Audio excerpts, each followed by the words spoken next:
I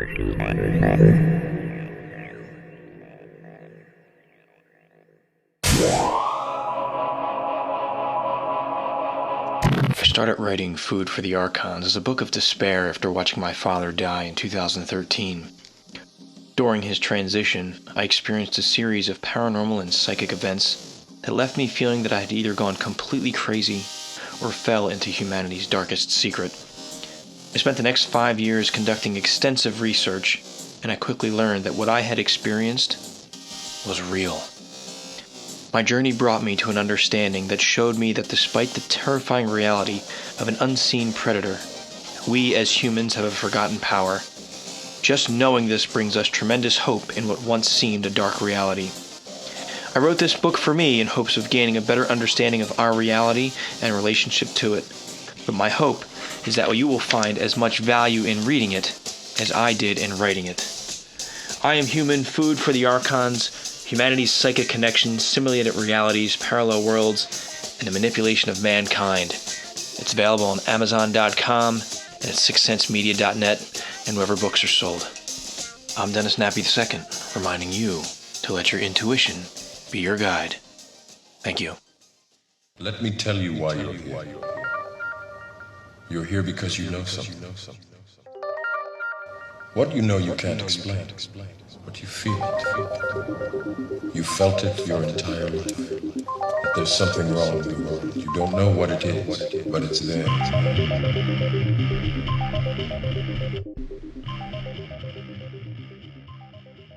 The social dilemma. Everything I'm about to tell you may be the product of fake news, or it may be the greatest secret kept from mankind. Social Dilemma is a documentary on Netflix that's getting a lot of attention, a lot of buzz. I had the opportunity to watch it last evening, and I have to say it checks a lot of boxes on things we've talked about here on the Seeker podcast. Dennis Nappy II here. Hello, friends. Happy to be back on the air. That's twice in 1 week. Hopefully this is a pattern that we have going again, and we're going to start going strong again, providing content for all of you out there. I want to talk about the social dilemma and how it ties into a lot of the threads we've been tracking on the podcast. I'd say over the past couple of years, it's been an interesting topic for me. It's been a hot topic, one of my passions in looking at this means of social control. I have a couple sources I want to talk to, some old threads that I've explored that I think are all coming together. But again, I want us to be open-minded to the possibility that although we can connect dots, it's possible that it's all made up on one level or another. And at the end of the day, I do think that what we're experiencing is a gross manipulation, even if what we're experiencing is truth on one level of reality. On another level of reality, I highly suspect that we are being manipulated beyond our perceptions.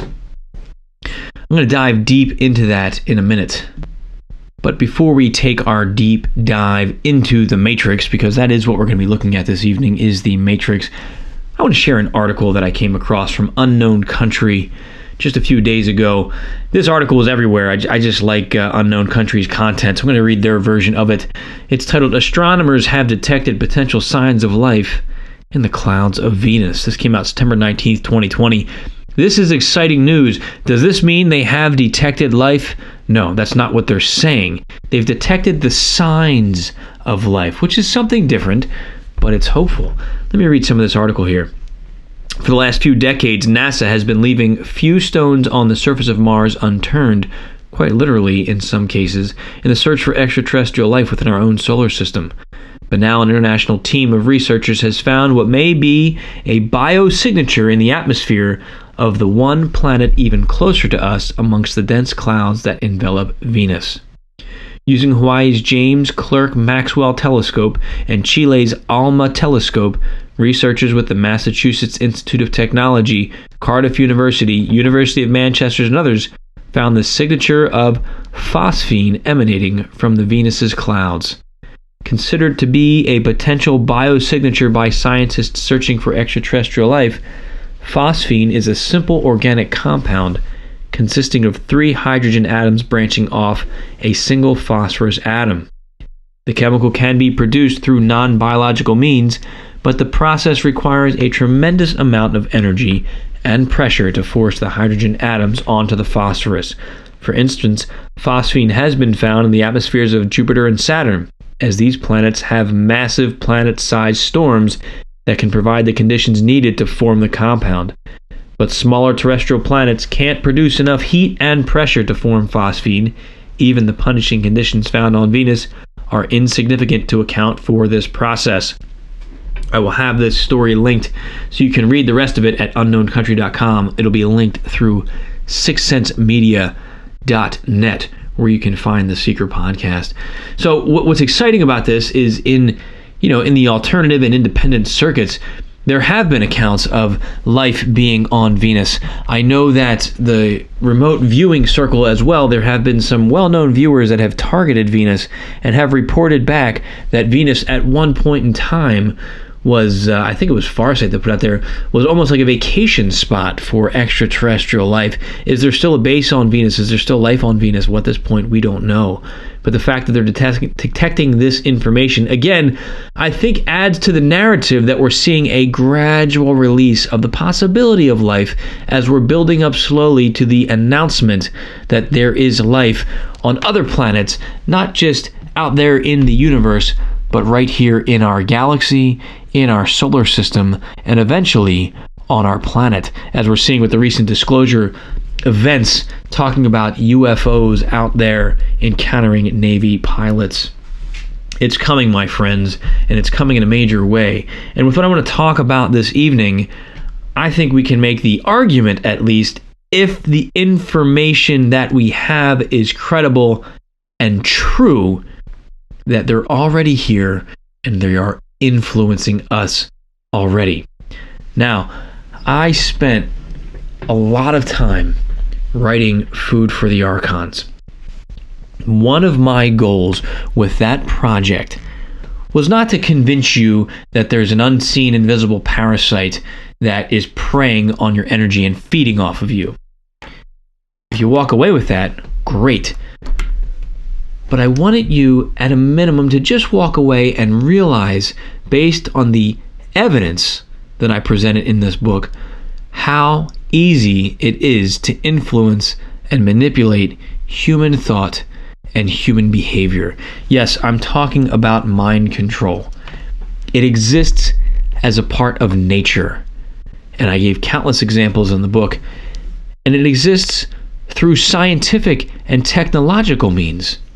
And I also wonder, depending on how deep down the rabbit hole we can go, and that takes several hours to have that conversation, if at some point we realize that technology is a product of biology, or biology maybe is the ultimate product of technology, and we may find one day that they're one in the same. I know that's a heavy statement to make. I go back to the book that I've quoted in the past called Ventus. I can't remember the author right now, but he created a world through his writing where they had flora, they had fauna, and they had mecha. And the mecha was the microscopic mechanical organisms that created mechanical beings that also existed within the bodies of other certain people, kind of like the midichlorians from Star Wars, that the more midichlorians you have in your body, the greater connection you have to the Force. Now let's talk about the Force for a minute. Let's talk about the electromagnetic field. Let's talk about what people call the Holy Spirit in religious doctrine. Let's talk about psychic and intuitive processes, things like remote viewing.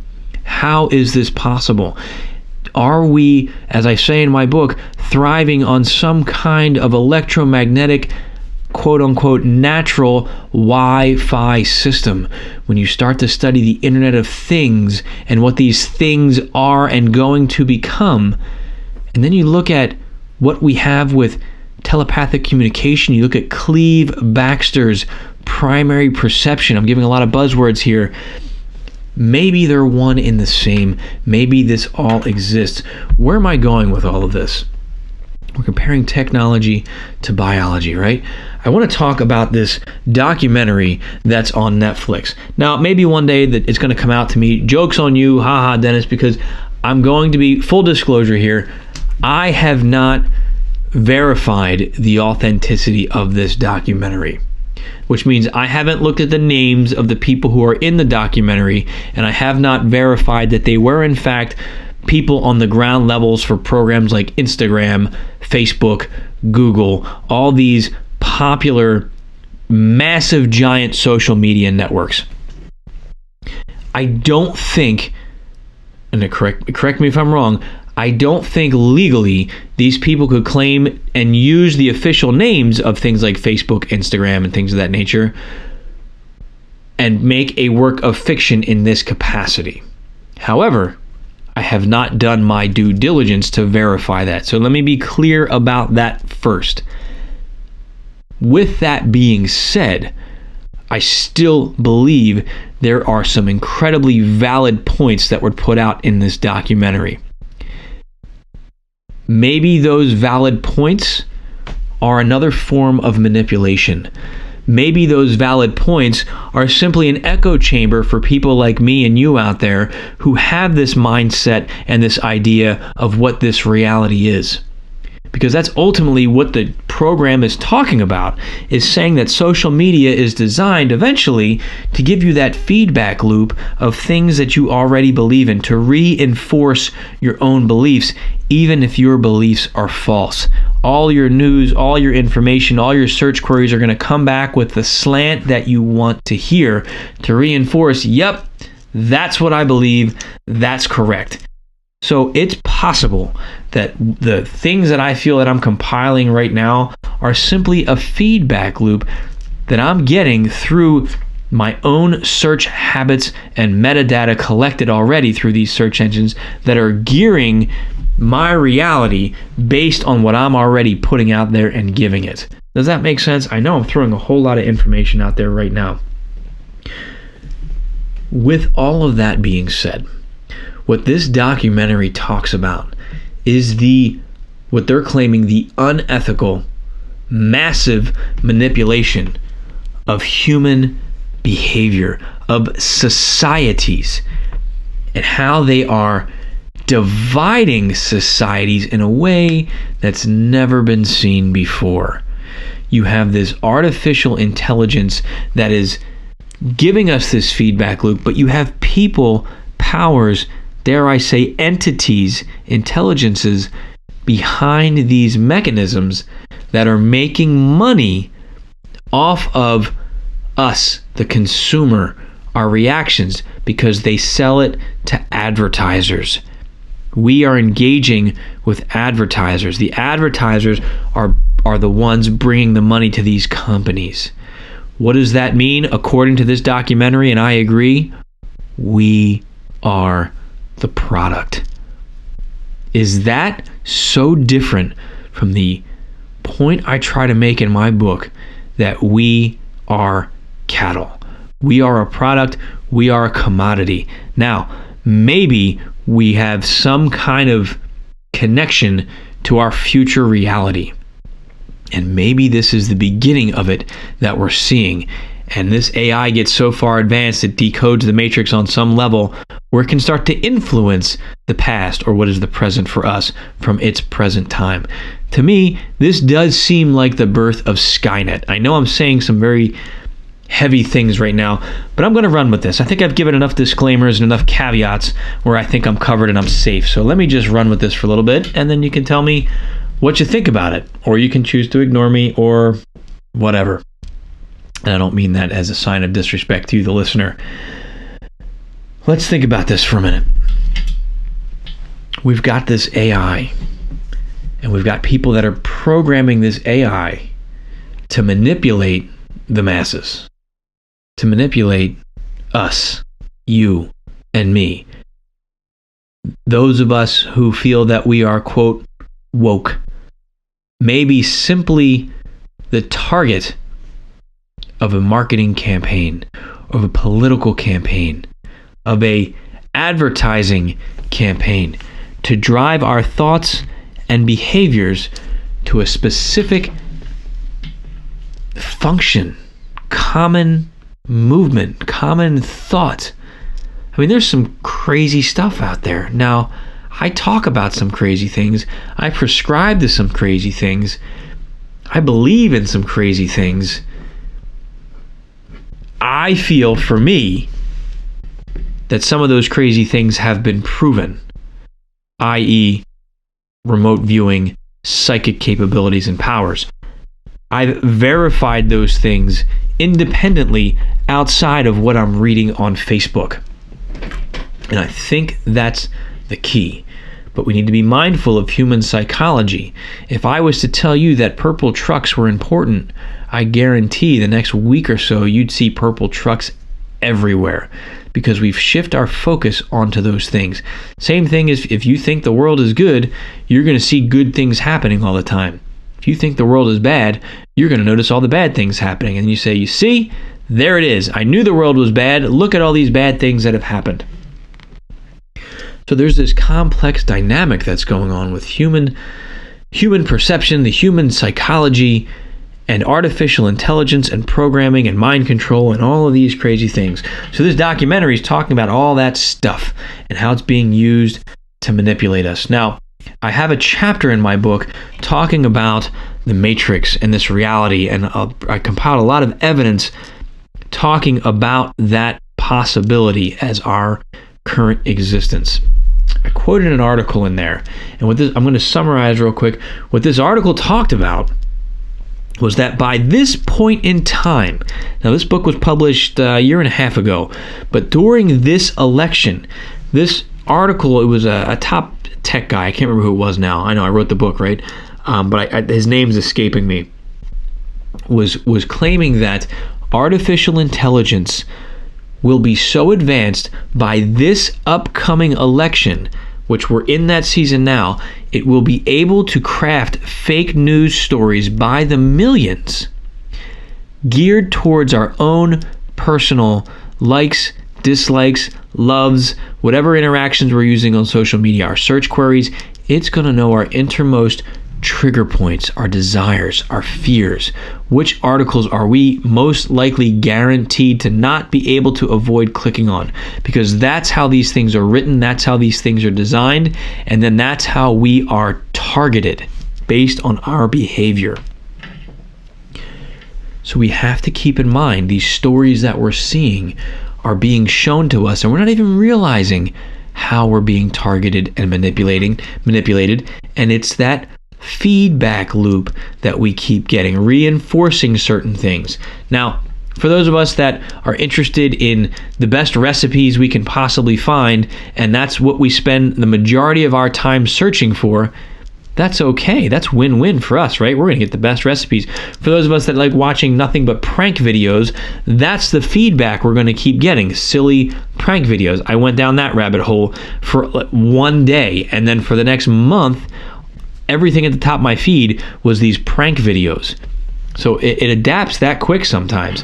But now that we're into politics, imagine when you have your extremities and the polarization that we see, and that's the feedback you keep getting. Now, I've been very careful with my search habits and what I give my attention to be very neutral, to be very unbiased, to not put my political beliefs in a format that I think the algorithms would pick up on. Actually, my political beliefs are pretty ambiguous anyway. And what I've noticed is that I'm getting ads for Biden and I'm getting ads for Trump. I'm getting the text messages from both sides. I'm getting the social media commercials from both sides. So I feel that they probably have me pegged as an independent or as an unknown or as one of those people on the fence right now. I'm not being targeted as if I have an interest in one party or the other. They're fighting for my vote. They don't know how I feel. They don't know where I stand. And I think that speaks volumes right now, which means I'm at least getting two sides of this story. I think both those sides are bullshit, in all honesty, but I'm at least getting two sides. If I had another phone and another account, maybe I could create that experiment where I just spend the time looking at one political party and then see what I get. Now, I know that there have been some experiments done by people within the past couple of years. I know one gentleman, a black man, he did an experiment where he posed as a white supremacist online, and he noticed that everything started coming up in his news feeds that was geared towards that mindset, because this algorithm is reactive to what we put out there. That can be horribly scary if we're not mindful of what we're using our technology for. That can also be empowering. That allows you to become a ghost. It allows you to become someone else. Please keep that in mind as we try to understand this AI. All right. You know, what was scary about this documentary is one of the, and I think he was one of the founders of Instagram or Facebook, or not a founder, but he was at the ground level. He was saying one of the things that scares him, where this could lead, I'm going to make a scary statement here, but this is coming from the documentary. He said this could lead to potentially every country in the world being engaged in civil war. Now, just look at what's going on in the world.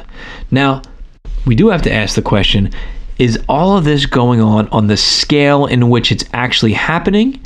Or is this being blown up and embellished by social media and propagandists and people with political and social agendas? That's possible too. We need to be mindful of that. Because I know when I walk outside, I don't see any of that stuff going on. But as soon as I get on my phone, I see it everywhere. I see it from people that I'm friendly with, both personally and both just in social media world. I see it just coming up on my feed. It seems to be everywhere. All of this, the protests, the riots, the violence. Is that our reality, or is that the perception that's being driven home to create and manifest that reality? Remember, we still have a choice. That choice is trying to be made for us. It's trying to be perceived for us. But we still have a choice and we still have a power. Now, this AI, these algorithms are reactive to our activities, our input to it. I believe that's a metaphor to the universe we live in right now. This, what we call physical reality, is reactive to what we put out there on an energetic level. That's how we manifest. That's how we create. That's how we bring things into our existence, into our reality. If we understand how to communicate with it. I know I'm putting a lot of information out here right now, friends, but I'm just kind of going on a roll here. If we understand that this is reactive to us, I think that gives us power. We need to be mindful of what we're putting out there. Now, let's get a little bit weird here. Let's get deep here, because as you know, I like looking at trying to connect some dots. Maybe I'm crazy. I feel that I've received intuitive downloads of information in this greater matrix that we're in right now. And I know many of you listening have received those downloads. The show I just released the other day, I talked about some of those downloads connected to ET activity when I was talking about close encounters. So I feel driven on this thread. I feel that this intuitive pull that has brought me information, or brought me to information, also connected me with the crypto viewing team and some of who I think are the greatest remote viewers out there, and some really great people. And it was a feedback loop for me in physical reality. I spent 5 years writing this book talking about everybody's psychic and anybody can learn to be psychic, doing this podcast, talking about this, putting that out as a data set in the universe. Literally, that is all I focused on for 5 years, besides my family and stuff. But I put a lot of energy, and I'd say psychic output out there, thinking about this. And what did that bring to me? It brought me to a top level remote viewing team. So again, is that an example of a feedback loop in this reality that we're already in, as we're witnessing the creation of another level deeper through computer technology and artificial intelligence? I hope I'm being clear. Sometimes I go kind of crazy and make leaps and bounds without fully explaining myself. but I think that it's a representation of what's going on, what technology is trying to recreate, not just create. So where did this come from? I don't want to explore right now this natural Wi-Fi. I spent a whole book doing that. I want to talk about this, what the social dilemma was talking about, what we're dealing with social media, with artificial intelligence. Where did it come from? And I want to go back to Roswell. And I want to go back to a gentleman by the name of Colonel Philip J Corso. Now, you may remember, as I was reading this book a few years back, I did several shows talking about the content of this book. I was very fortunate to have Colonel Corso's son, Phil Corso Jr., come on and have a conversation with me as well, and I highly encourage you to find that in our archives. It's a fascinating conversation. He's a wealth of knowledge.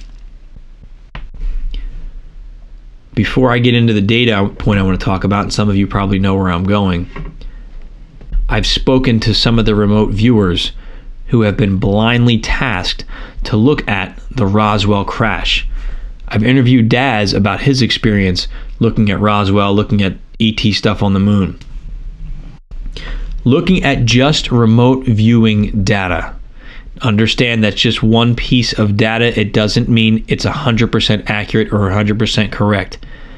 Several viewers have been blindly tasked to look at Roswell and the crash, and those viewers have come back claiming that there was an advanced technological craft that was brought down, that lends to the possibility that it was in fact a non-human vehicle that crashed in Roswell, New Mexico. I was blindly tasked, still a rookie, but I was blindly tasked to view that target. And I came back with very similar data. I didn't get that it was a weather balloon. I got this advanced craft. Most of my data was consistent with the Roswell UFO story. Now, looking at Colonel Corso's testimony, in his book, he talks about how the crash went down, was brought down by radar. A few years later, he was assigned to, was it General Trudeau? It was under Eisenhower. General Trudeau, I think, was his name, in the Pentagon. Corso was assigned to look a file cabinet that had some of the debris of the Roswell crash. And Corso's job was to take that debris and covertly get it to manufacturing companies, research and design companies who were going to reverse engineer it and then redesign it and put it out as our own, without disclosing that it was in fact ET technology. In the book, Colonel Corso claims things like fiber optics, Velcro, I think he said Teflon or what was it? A whole bunch of different things he claimed came from the technology in that craft. What caught my attention the most, and I've spoken about this multiple times and it's relevant now, so I'm bringing it up again. He talked about the silicon computer chips that were found. This book was written in 1997. These chips were discovered in 1947 when the Roswell ship crashed.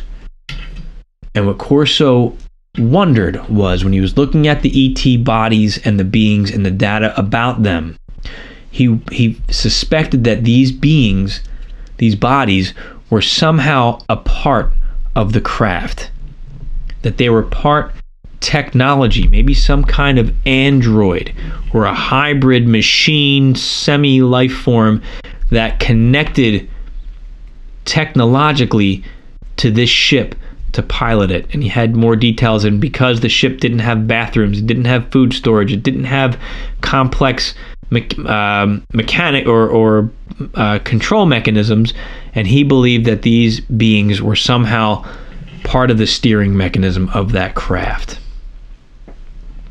he talked about these computer chips that were found. And he made, I think it was like 1 or 2 sentences.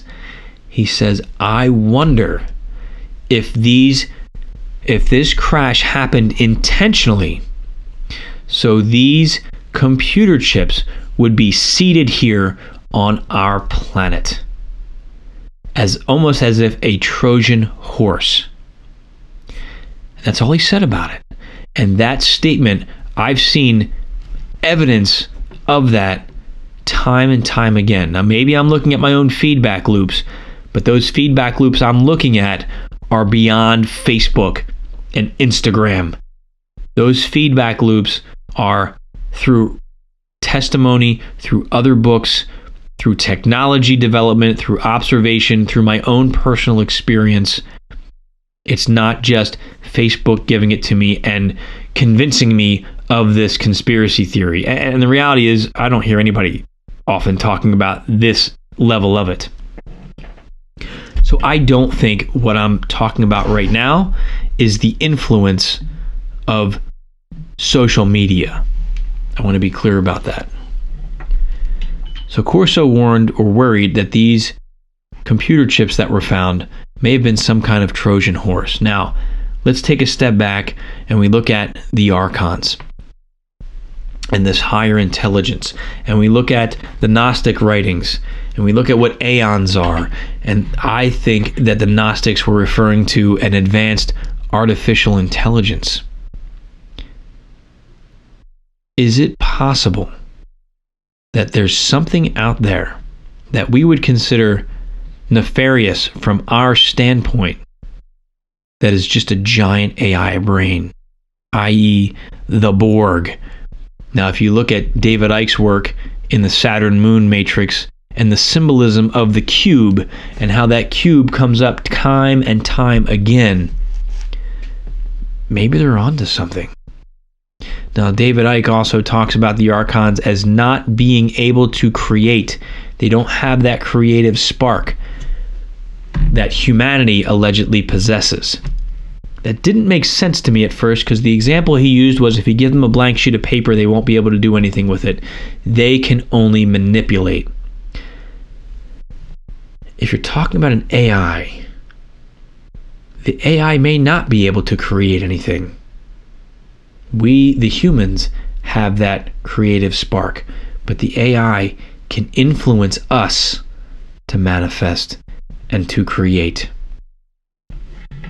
So you've got this, let's say we have this, and I'm speculating here, and I could spend a lot more time going into how I got to this idea. Read the book. I don't mean that in a cocky way, I promise, but in the interest of time, let's say that there is this advanced AI that's out there, and that's this nefarious force that's working against us right now, that has infiltrated our reality. And it wants our planet, and it views us as a commodity. And it, at the time that it finds us, it says, how do I conquer these people? Well, I could show up, but that's going to traumatize them. That's going to put us in a state of perpetual war that may ultimately end up destroying the very crop that I want. Or I could have them build their own prison until one day they just give me control of their minds. So let's say this Roswell crash happens intentionally, driven by this artificial intelligence force that sends this craft here to these humans who are totally confused as to what's going on. And we say, hey, we just got out of World War II. We need to make sure our military is prepared. We're going to take this advanced technology. Not only are we going to weaponize it, but we're going to use it to strengthen our nation. Who wouldn't do that, right? They take these computer chips and they start exploring them. They start understanding them. They start to replicate them. And it's gradual at first, but eventually, by the late 90s, you have people who can have a computer in their home on the desk. And then this thing called the internet comes out. And now we're able to communicate And shortly after that, cell phone technology takes off. And cell phones get smaller and more powerful. And now these cell phones are capable of sending text messages, not just voice, and then pictures, and then videos, and then video conferencing. So the technology is getting more and more advanced, and at the same time, the software in that technology is drawing us in more and more. We're becoming addicted to it. We have a need for it in our life. We're developing what we think is a symbiotic relationship, meaning I guess symbiotic. Technology needs us to create it and to charge it and to keep it, running. And we benefit. It's supposed to be symbiotic is mutually beneficial. Right now, it's just a phone. The phone doesn't care if I keep it or not. But we have this beneficial relationship with technology. And as Elon Musk said, we've become cyborgs.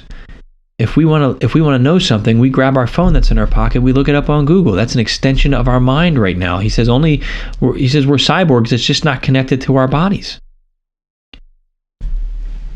That's the first step.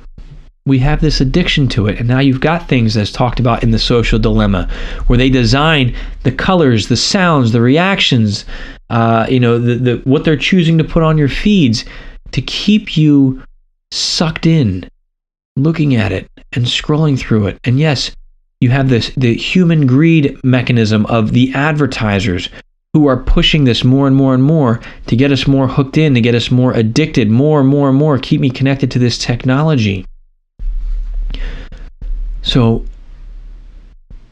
you've got this engine that has been started, and now we can't live without it because everything is connected to it, and we're feeding the machine.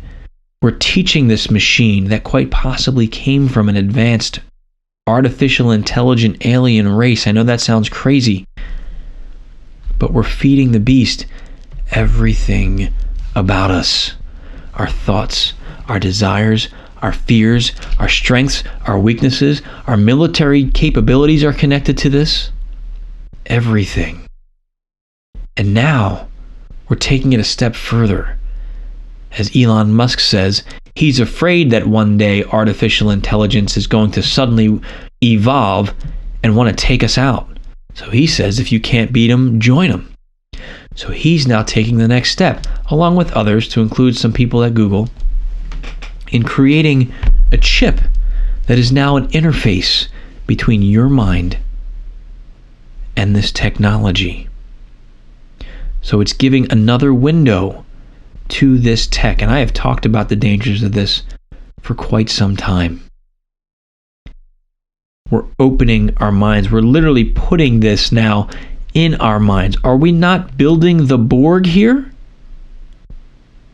And listen, I can spend an hour making arguments on how this is beneficial to humanity. I absolutely can. But at the same time, I believe there's something else going on here.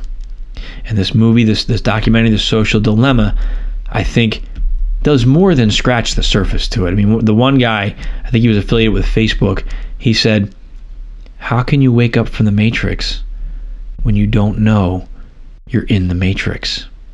That's a very scary thing. So we've got this AI technology that is now evolving, and we're so addicted to it. And now you have people saying, you know what? Yes, this benefits me so much. This satisfies so many of my needs. I'm okay merging myself, my identity of self, with this technology. There's no need for a hostile takeover. If this, in fact, is something nefarious that started at Roswell and looks like it's a 100-year plan to gradually advance our society to a point where not only are we connecting ourselves to this infrastructure that we've created on our planet, but as we're putting satellites in there and as we're exploring out further into space, what happens when we have everybody connected And then one day this AI is self-aware and it realizes what it is, what it's a part of, and it sends out the signal to the cube out there in space and says, we're ready. No takeover needed because we've given it away. Now that sounds crazy, but if you remember back a few years ago when I first connected with Edward Reardon and he did remote viewing QAnon, it's one of my most listened to shows. One of the things he talked about was this technology, this nanotechnology spreading out into everybody, and one day a signal went out in the future and altered the consciousness of everybody. Is this what we're looking at right now? Now, what I'm saying may sound crazy, but I'm really only 1 or 2 leaps away from what they talk about in this documentary. Mass mind control to divide and conquer. I'm just giving a different possibility of who the ultimate puppeteer may be. But that's what this looks like. And there's moments where I look at that and I go, I see it, yup, it all makes sense, I connect the dots. And then there's days where I go, no way, this is insane. I've watched one too many science fiction movies and I'm just, again, in that feedback loop, and that's what it's telling me. But I've had too many experiences that are external from Facebook, from my computer, from social media.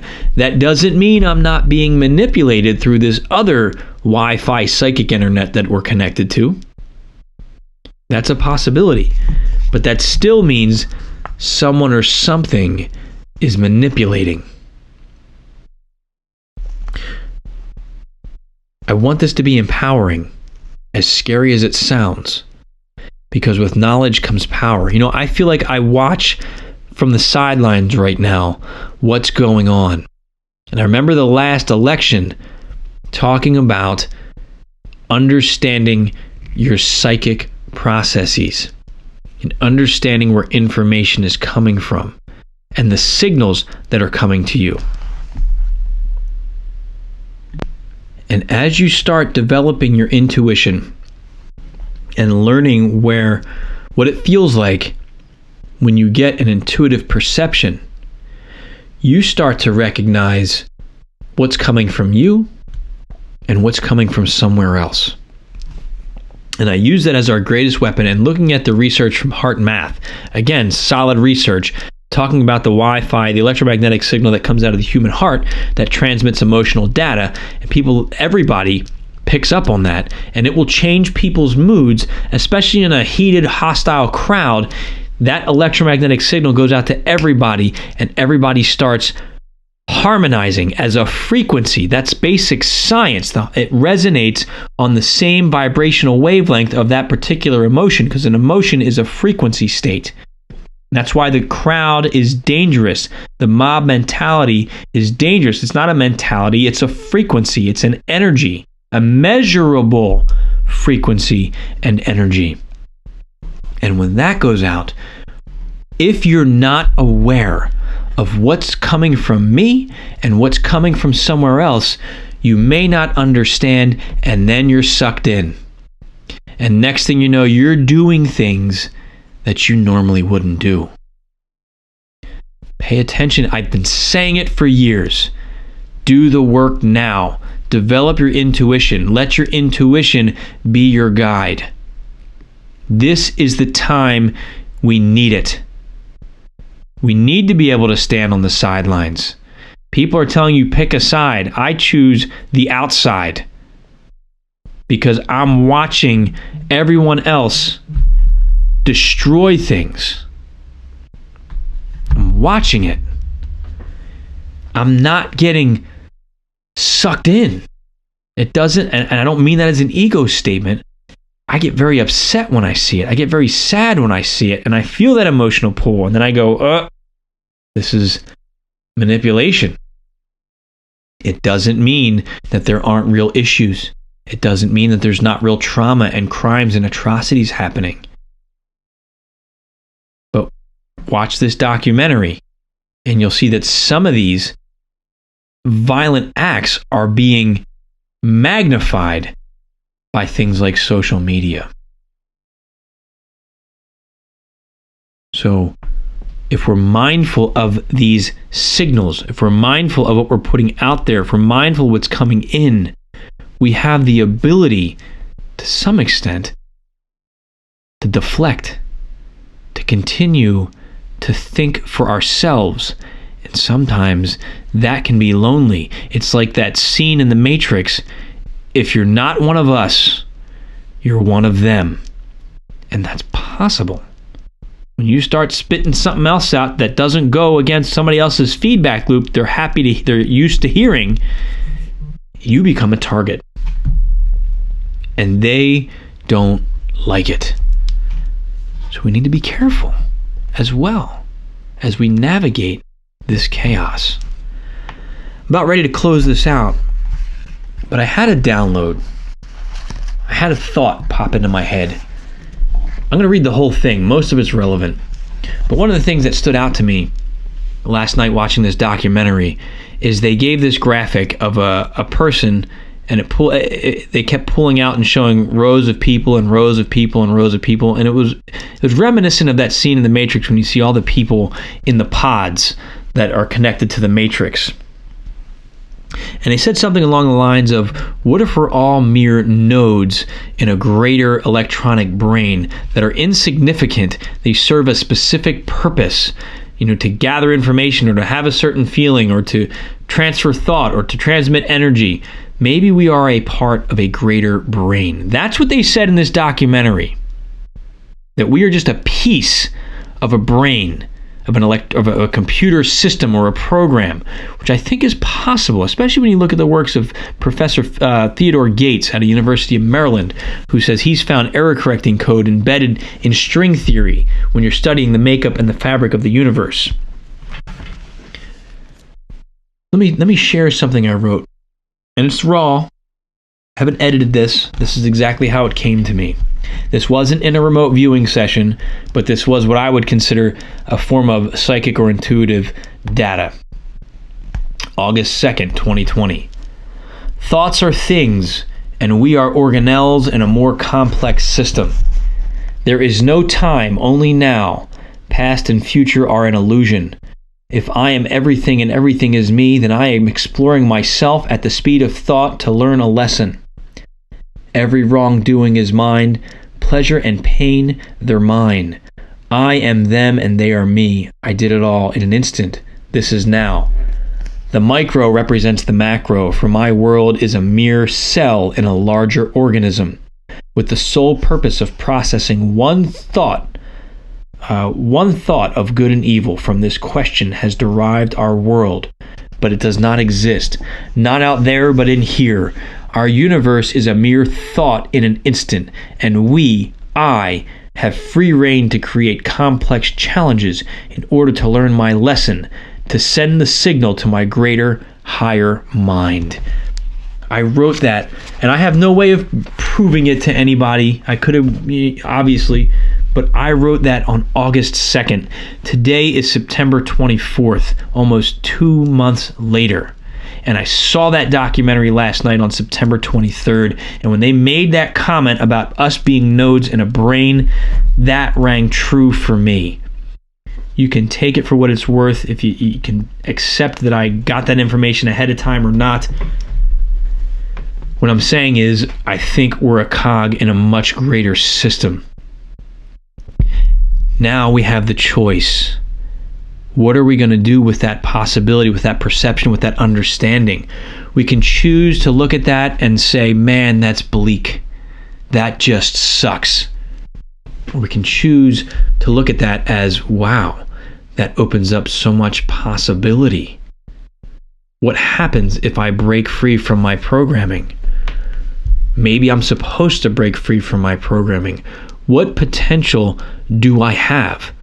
How can I use this knowledge to live my best life?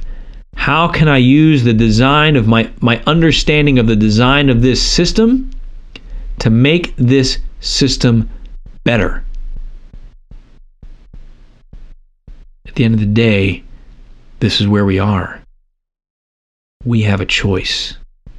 The question is, what will you do with it? I'm out of time, my friends.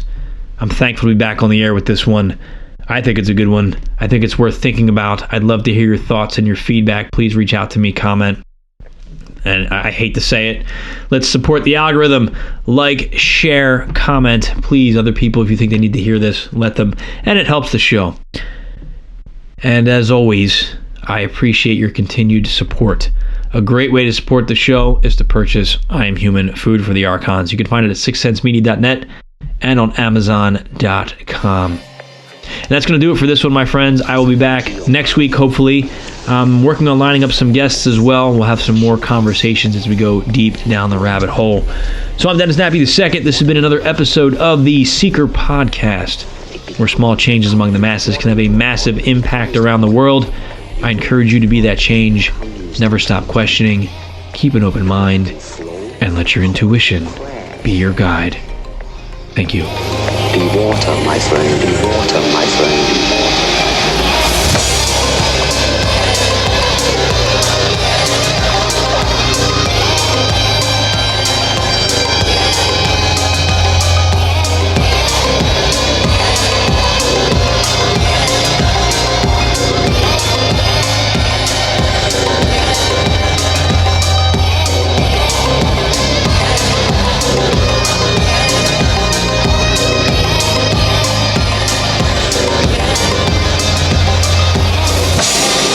Water, my friend, my friend.